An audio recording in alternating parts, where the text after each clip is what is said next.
So in recent times, there's been a lot of talk about virtual reality, augmented reality, VR and AR. Let's start with the initial idea. The big idea was that VR and AR are completely going to change the way people play games, but that's not really what happened. The biggest reason is the hardware currently.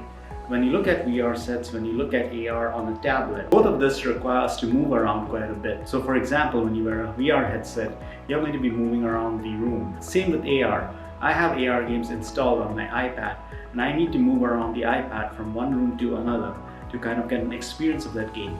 That doesn't really work when it comes to gaming as a whole. If you look at gaming traditionally, whether you look at the consoles or whether you even look at a lot of the board games and the retro games, it really is something that requires a lot of time and dedication to get through.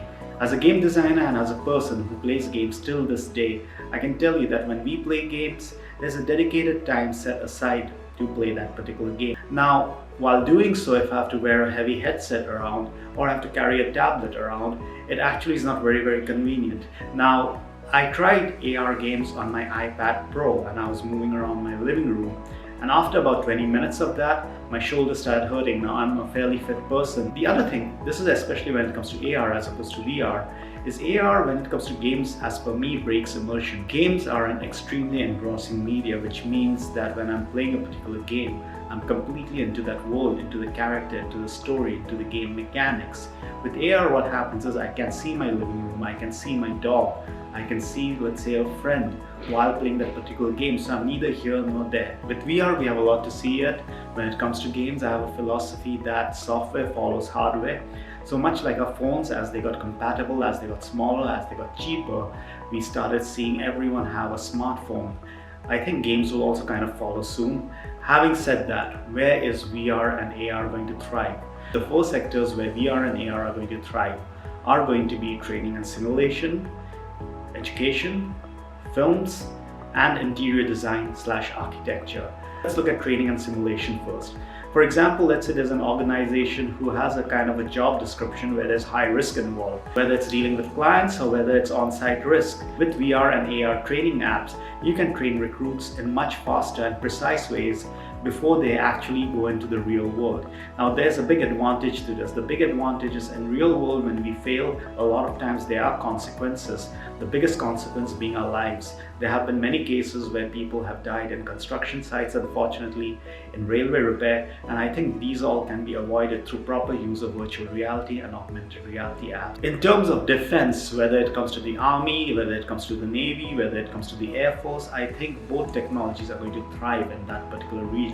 The other big part is education. I think in terms of education, AR is really going to hit the ball out of the park.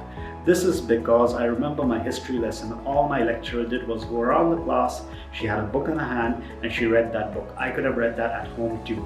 But with AR or VR technology, now I can see the first moon landing or maybe SpaceX in a few years. Now this is awesome because learning is an interactive process. Think about a great political rally which happened about 50 years ago, and you're reading it through books, maybe you have some YouTube videos on it, but they are really not clear. Well, now you can have an avatar and you can have people replicated within that political rally and you can watch it in your living room through AR. Another great example is interior design. Now there are already a lot of apps which are using this. For example, the IKEA app. By using that, I don't actually need to go to IKEA and buy the furniture. I can take the furniture inside my house, inside the AR app, place it around different areas and kind of see whether it works or not. I can also use certain apps which use measurement to measure out a house or a living area, fill it with furniture and see a 3D model of it. Another big area could be filmmaking. As a filmmaker myself, a lot of times when we go to studios or houses, we don't really know how the set design will be. That's the point where we haven't hired an art director yet. So imagine as a director, I'm going to a studio which is completely clear. I can bring up my tablet, I can place certain furnitures around that particular area, I can start blocking out my actor and discuss with the director of photography which angles to take the shot from, and half my budget is reduced. Now, what will it require for these technologies to penetrate the mass market? Well, according to me, a lot of that is going to come to hardware. For now, it seems tablets and smartphones are a great bet because that's what people are comfortable with. Mass market transition happens gradually. It doesn't happen over a few days or even a few months.